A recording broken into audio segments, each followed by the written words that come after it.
Buenas a todos, el día de hoy estaremos refutando mitos en contra de la Iglesia Católica basándonos en el libro de Steve Withendorf, La verdadera historia de la Iglesia Católica y Todos en Cristo, de Edward Feser.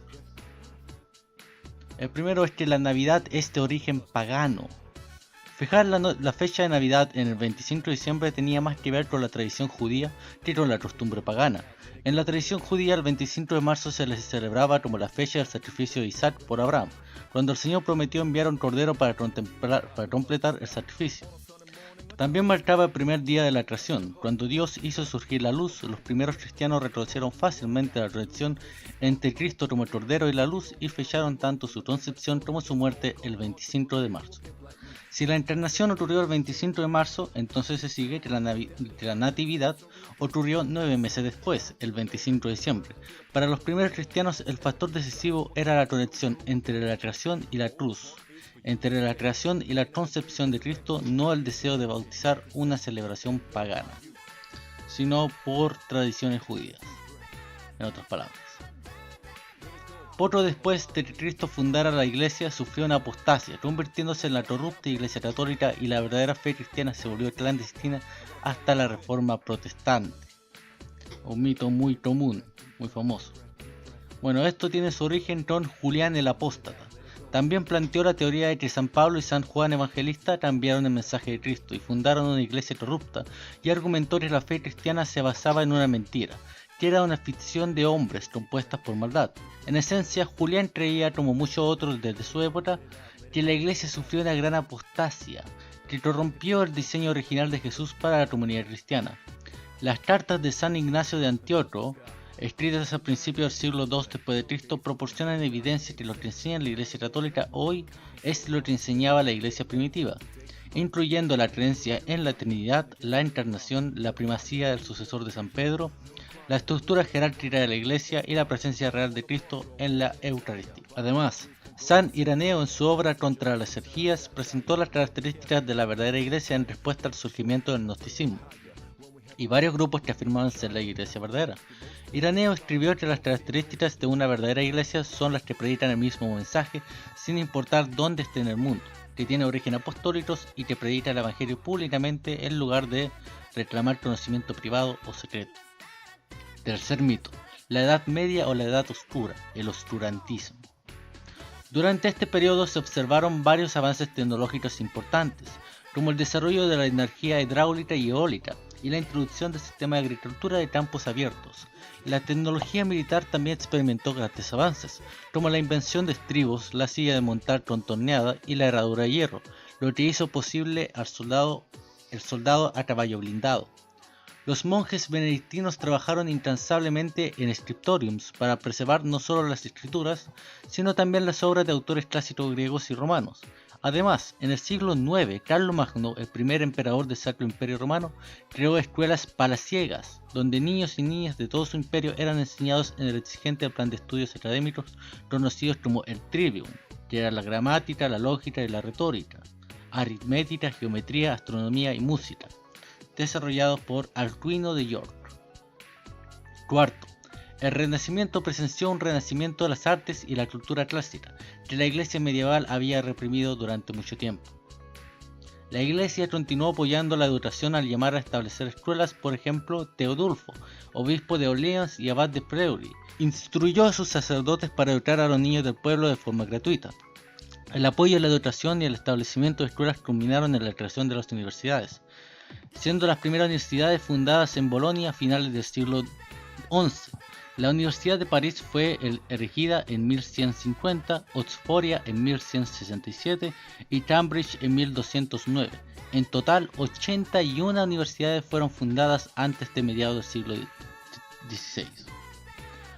Otro mito muy común: Galileo fue perseguido por la Iglesia.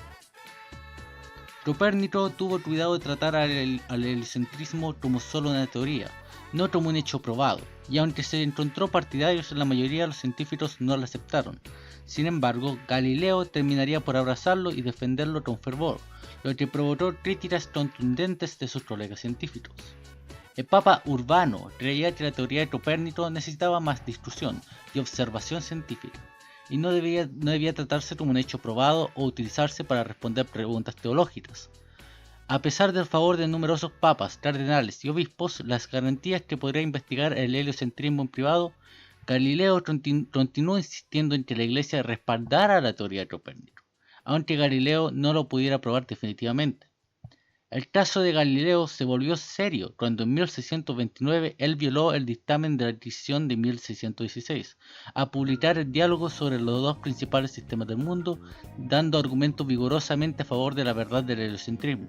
El libro está estructurado en 4 días de debate entre 3 filósofos, uno que apoya el geocentrismo, otro que apoya el heliocentrismo, y otro que es un árbitro neutral y comentarista. Galileo llamó al filósofo que apoya al geocentrismo Simplicio, que significa simple, y puso en su boca los argumentos favorecidos por el Papa Urbano. Aunque la intención de Galileo era probar la verdad de la teoría de Copérnico, lo único que su libro logró demostrar fue que no es imposible que la Tierra se mueva, y por supuesto, ofender al Papa. Galileo forzó la mano de la Iglesia al exigir la aceptación de la teoría científica del heliocentrismo. Sin embargo, nunca fue torturado ni encarcelado por la Inquisición. Sexto mito. El Papa Pío XII no hizo nada para salvar a los judíos. En 1936 viajó a Estados Unidos, donde elogió las contribuciones judías a la nación, denunció el antisemitismo y expresó su preocupación por las emisiones del sacerdote antisemita Charles Towling. En 1938, Pacelli emitió una carta a los obispos del mundo pidiéndoles que instararan a sus gobiernos nacionales a conceder generosamente visas a los judíos que intentaban escapar de la Alemania nazi.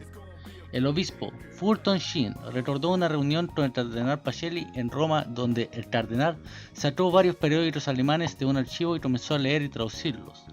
Durante más de una hora habló con considerable vehemencia contra Hitler y el nazismo. Al estallar la guerra ese mismo año, Pío XII envió órdenes ultra secretas a Nuncio en Polonia para ayudar a reclutar a los judíos, y a Nuncio en Turquía, para preparar miles de certificados bautismales para dar a los judíos que les permitan pasar a través de Turquía hacia Tierra Santa. En una carta a sus nuncios fechada el 23 de diciembre de 1940, Pío instruyó a trabajar con los obispos locales para ayudar a los judíos a escapar de la persecución. Ahora bien, había razones de sobra para la preocupación de Pío. Cuando los obispos holandeses denunciaron públicamente el maltrato nazi a los judíos en 1942, los nazis tomaron represalias aumentando el número de deportaciones judías. De hecho, el 79% de la población judía total fue deportada de Holanda durante la guerra. Es por eso que no solo los obispos en territorio ocupados por los nazis, sino también los líderes judíos mismos advirtieron a Pío que no hablara demasiado contra los nazis. Cuando la comunidad judía romana fue amenazada con la deportación a menos que cumplieran con la demanda nazi de oro, Pío ofreció cubrir la diferencia así a los judíos que le faltaban la cantidad. Instruyó a los obispos italianos a esconder judíos en monasterios y conventos. También escondió muchos de sus propias residencias de verano, Castel Gandolfo. El historiador judío Pinchas Lapide estimó que la iglesia bajo Pío XII rescató a 860.000 judíos de los nazis, lo que representaría el 37% de los judíos que sobrevivieron a la guerra. 7. Que la iglesia ayudó a los nazis a escapar. Aquellos que acusan a la iglesia de ayudar a criminales de guerra nazi a escapar citan el establecimiento de la Comisión Pontificia de Asistencia como prueba. Pero la verdad menos siniestra es que Pío XII creó la PCA después de la guerra para ayudar a los italianos desplazados a regresar a sus hogares. Más tarde, con la asistencia de las autoridades militares aliadas, amplió sus esfuerzos para ayudar a todos los refugiados. Desafortunadamente, algunos criminales de guerra nazis utilizaron la PCA bajo falsos pretextos para escapar de Europa y de la justicia aliada. Los críticos han retratado a la PCA como una especie de programa de misericordia papal para los nazis. Pero esto es pura fantasía. La Europa de la posguerra era un área caótica y devastada con millones de refugiados desplazados. Los nazis que querían escapar de la detección y detención podían y lo hicieron. Pero sugerir que la iglesia fue cómplice es malicia. El Papa Pío XII no conocía ni aprobaba ningún esfuerzo por parte de los eclesiásticos católicos para dar refugio y ayudar a los criminales nazis después de la guerra. Octavo.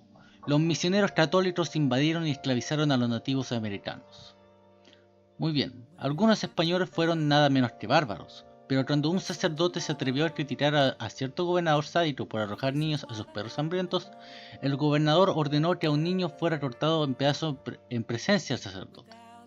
Otro gobernador ordenó la ejecución de 5.000 nativos solo para verlos morir.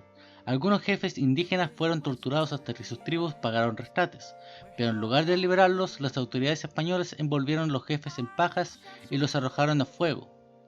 Los misioneros protestaron contra este comportamiento, pero en la mayoría de los casos sin éxito, como lo puede ser Juan de Zamarogia. El primer obispo de México luchó arduamente contra el esclavismo de los indígenas, llegando incluso a excomulgar a las autoridades coloniales que lo desafiaron.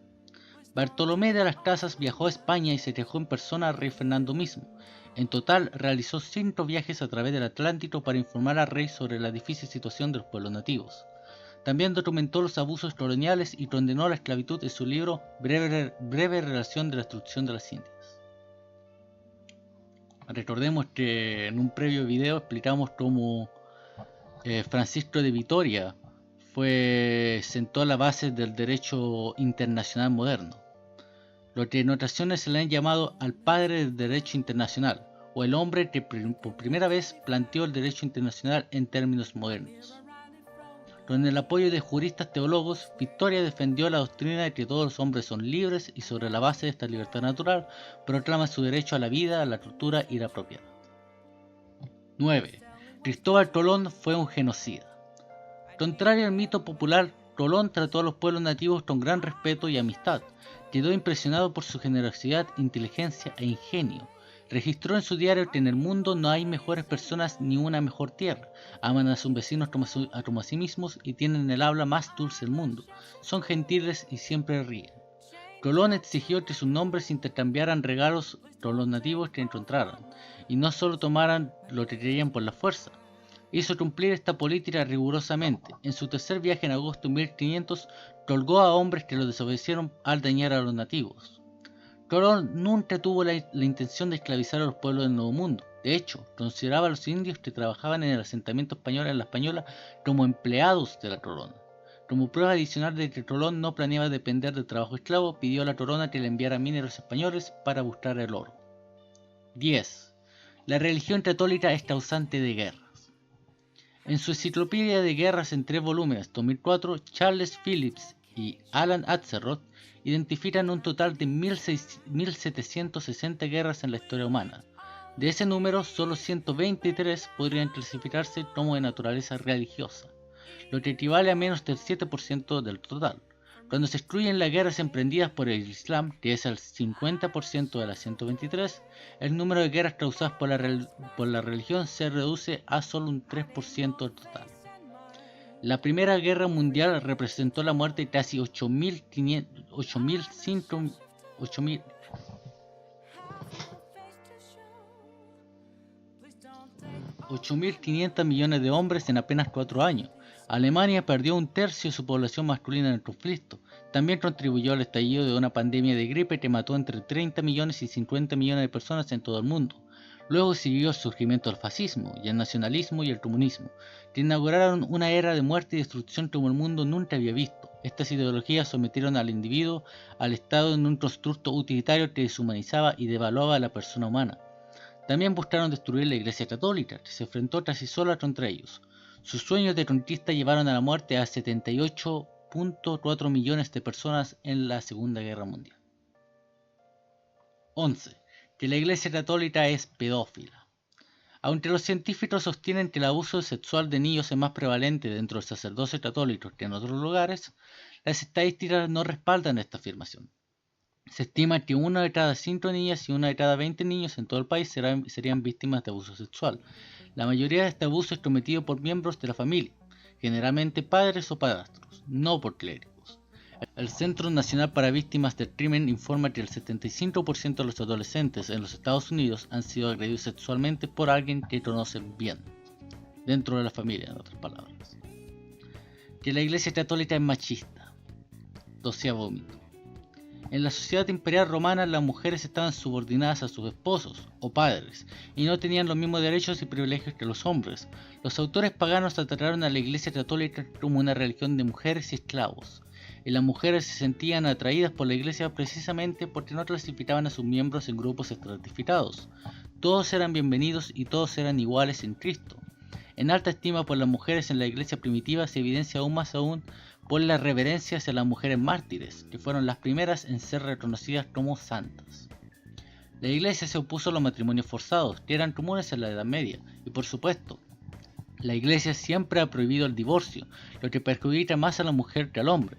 La historia está llena de poderosos gobernantes que querían deshacerse de sus esposas para poder casarse con un amante, y la iglesia defendió a la esposa en varios casos de alto perfil. A las mujeres se les permitió ocupar posiciones de influencia y poder dentro de la iglesia. Muchas abadesas de conventos eran consideradas señoras feudales con poder igual al de los señores varones. Estas mujeres estaban bien educadas y respetadas en la sociedad feudal, realizaban transacciones comerciales y gobernaban sus conventos con autonomía. Aunque los gobernantes políticos mujeres no eran la norma en la Edad Media, tampoco eran infrecuentes. Dos mujeres, Melisanda y Sibila, gobernaron cada una como reina en Jerusalén. En siglos posteriores, Isabel de Castilla gobernó su territorio de forma independiente, y luego se casó con el rey Fernando de Aragón para formar el Rey Conjunto de España en 1469.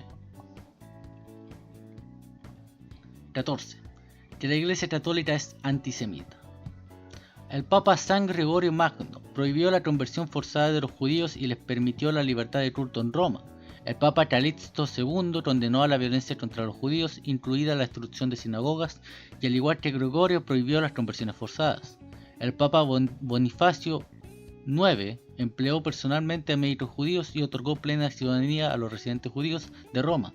El Papa Martín V emitió bulas en 1419, 1422 y 29 prohibiendo el maltrato de los judíos, mientras que los judíos fueron expulsados de Inglaterra, Francia, Hungría, Austria, España y Portugal, continuaron viviendo en paz en Roma y en los estados pontificios. De hecho, escribió Cecil Rhodes, catedrático de Historia Judía de la Universidad de Oxford de 1939 al 64, de todas las dinastías en Europa, el papado no solo se negó a perseguir a los judíos, sino que a lo largo de los siglos los papas los protegieron. 15. Que la Iglesia Católica toleró la esclavitud. El primer papa en hacerlo fue Eugenio IV, quien en su bula de 1435, Sicut Dundum, exigió que los cristianos liberaran a todos los nativos esclavizados a las Islas Canarias en un plazo de 15 días. El incumplimiento de esta orden incurriría en la excomunión automática. Así, 57 años del primer viaje de Colón, el pontífice romano prohibió inequívocamente la esclavitud de los pueblos nativos. En 1537, el Papa Pablo III emitió una bula, Sublimus Dei, que enseñaba que los pueblos nativos no deben ser reducidos a la esclavitud y que todo lo contrario debe considerarse nulo y sin valor. En 1591, Gregorio XIV promulgó Cum Siruti, dirigida al obispo de Manila en Filipinas, y reiteró las prohibiciones de sus predecesores contra la esclavización de los pueblos nativos. En el siglo XVII, Urbano VIII promulgó Tomissum Nobis, en apoyo al edicto del rey de Felipe IV, que prohibía la esclavización de los indios en el Nuevo Mundo. En 1741, Benedicto XIV emitió Immensa Pastorum, que reiteraba la pena por esclavizar a los indios era la excomunión. En 1839, Gregorio VI emitió In Supremo para condenar la esclavización de africanos. El Papa León XIII promulgó dos bulas sobre el tema de la esclavitud. La primera, Implurimus, animaba a los obispos de Brasil a apoyar la reciente abolición de la esclavitud en ese país, y la segunda, Catholicae Ecclesiae, instaba a los obispos del mundo a apoyar el fin del comercio de esclavos africanos y a fomentar la evangelización de África mediante el apoyo financiero a los misioneros africanos. 16. La Iglesia Católica es racista. En su bula Sublimus Deus de 1537, el Papa Pablo III enseñó que, dicho sea de paso, los indios y todas las demás personas que puedan ser descubiertas posteriormente por los cristianos, de ninguna manera deben ser privados de su libertad o de la posesión de sus propiedades, incluso si están fuera de la fe de Jesucristo, y que pueden y deben disfrutar libre y legítimamente de su libertad y la posesión de sus propiedades, ni deben de ser de ninguna manera esclavizados. Lo que Vitoria y las casas desarrollaron son líneas de argumentación que, en base a la filosofía eclesiástica, descartaban la posibilidad misma de una raza que sea naturalmente inferior a otras, y así descartan cualquier justificación para el racismo en el sentido condenado por la Iglesia desde el Papa Pablo III hasta el presente. Pensadores y escolásticos posteriores como Francisco Suárez reiteraron esta línea de pensamiento y se convirtió en estándar en la filosofía y teología católica.